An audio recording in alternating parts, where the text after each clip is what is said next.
Their marriage was falling apart, so rather than have a tumultuous relationship, Murray and Anita Jastor said, you know what, let's just divorce. Let's just put this away and move on.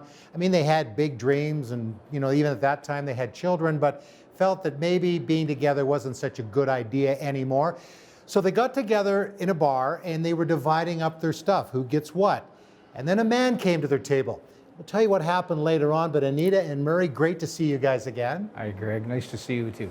So let's go back, to you, Murray. You were a rock and roll musician on the road, and I know this plays into some of the breakdown in your marriage, but tell me about the things that you were doing when you first got married. Yeah.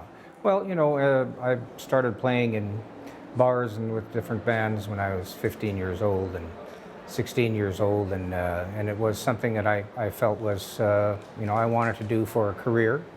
And so I pursued that for a number of years. But along the way, Anita and I met in high school, and so, she'll probably tell you more about that. And, we got married and had children very young. And I still traveled along the way on the road and stuff like that. So, the lifestyle at that time was one where, you just booze and so what we would call soft drugs now were part of that lifestyle. And, I got into that lifestyle, and I didn't understand that I was becoming addicted to, to all of that stuff, but I was. And it just began to take more and more control over my life. When he's home, there's alcohol and all that's happening, and that you got pulled into that lifestyle. When did it really start to get to a point you thought, I can't do this anymore? When I became addicted, and that was foreign to me and not understanding what was happening.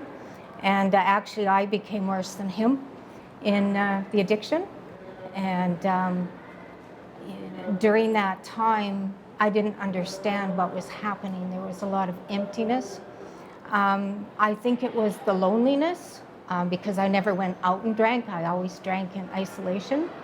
And I think it was the loneliness that really drove me to go down that path, because it numbs things. You didn't feel. You could put that experience aside for a little while. And it journeyed me down a crazy path. So when did you finally feel, Anita, that, the drinking and the fighting and the challenges that were going on, that it just wasn't worth it, and it might be better, even though you love this guy, high school sweetheart, but I can't do it anymore?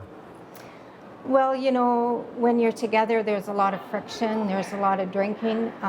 Amazing man with his children, was not a violent man, but at times his words could be harsh.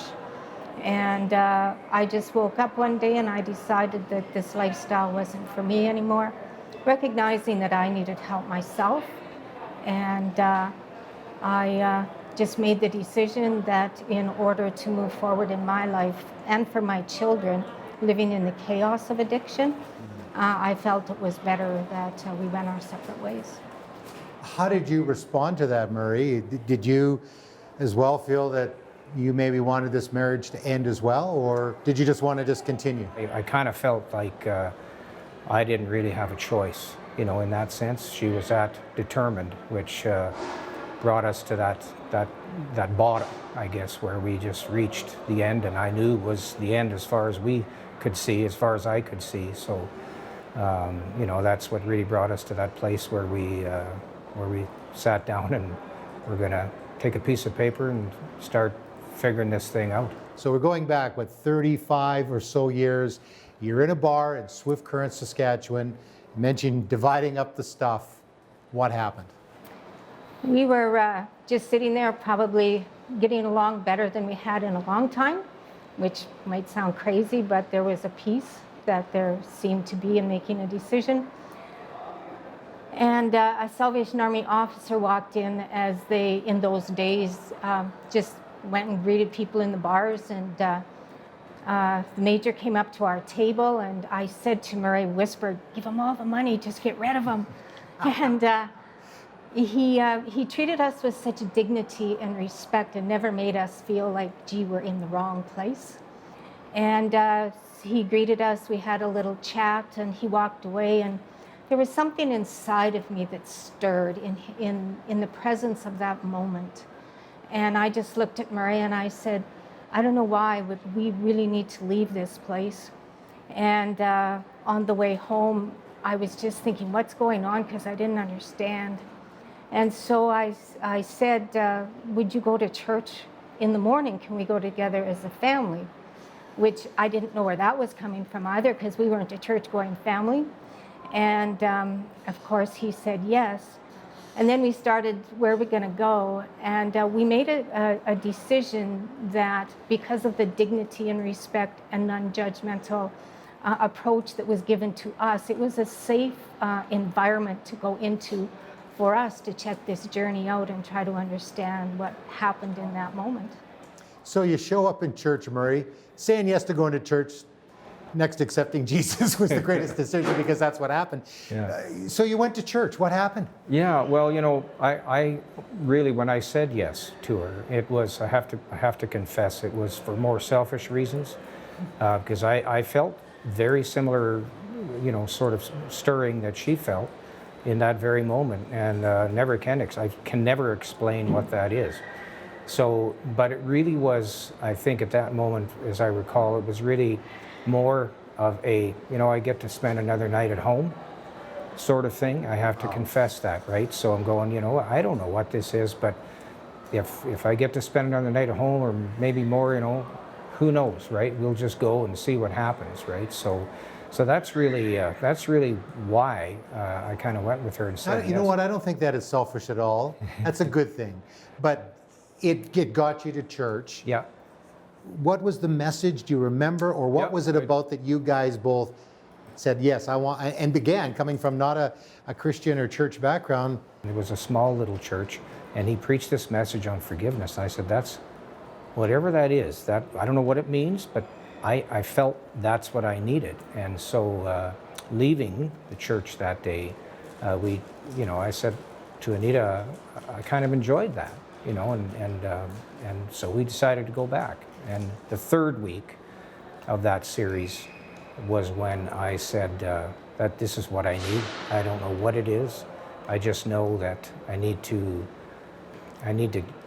get whatever it is he's talking about. And he's talking about Jesus and forgiveness.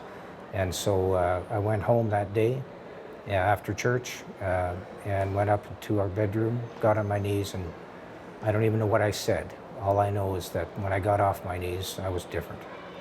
Yeah, just like that. How about you, Anita?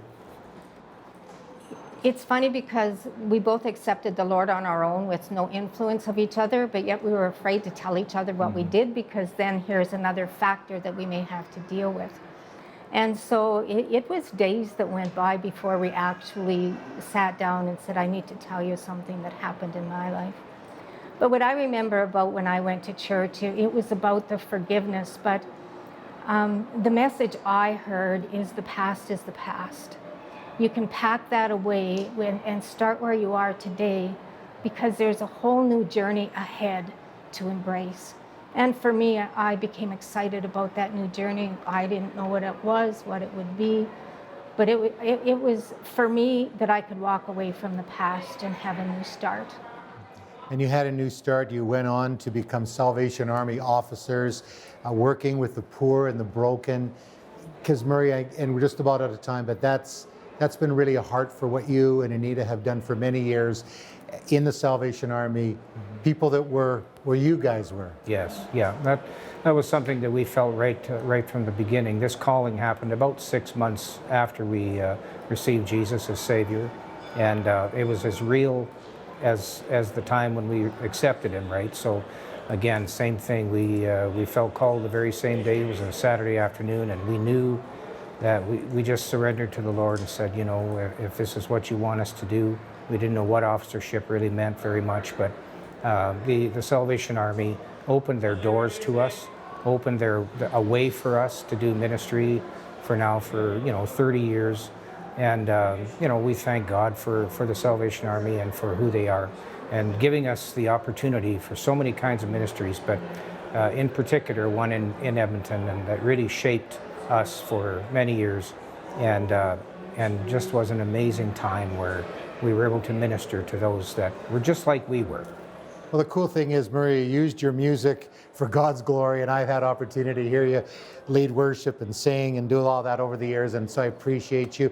And I know, Anita, you've just recently, after 3.5 decades in the Salvation Army as officers, and we don't call it retirement, it's just reassignment. So Lord's blessing on you both, and as you continue to move forward, and it's so good seeing you guys, and what an encouraging, amazing story. Thank you very much. I don't know if you wrote a song about it, but as I said, go before this, it kind of sounds like a country song, the way things happen in that bar. You know, and your marriage might be like where Murray and Anita's was, that there's no hope, at least that's what they thought.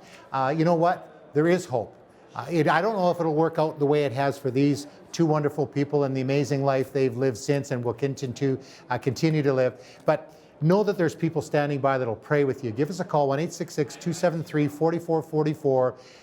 Because there's hope in Jesus. Maybe you've never made that decision. That's where it starts, and then we leave it in God's hands. We'll be back with more of 100 Huntley Street. Hey, we're adding new and powerful stories every single day, so if you haven't already, hit subscribe and stay up to date with our latest content.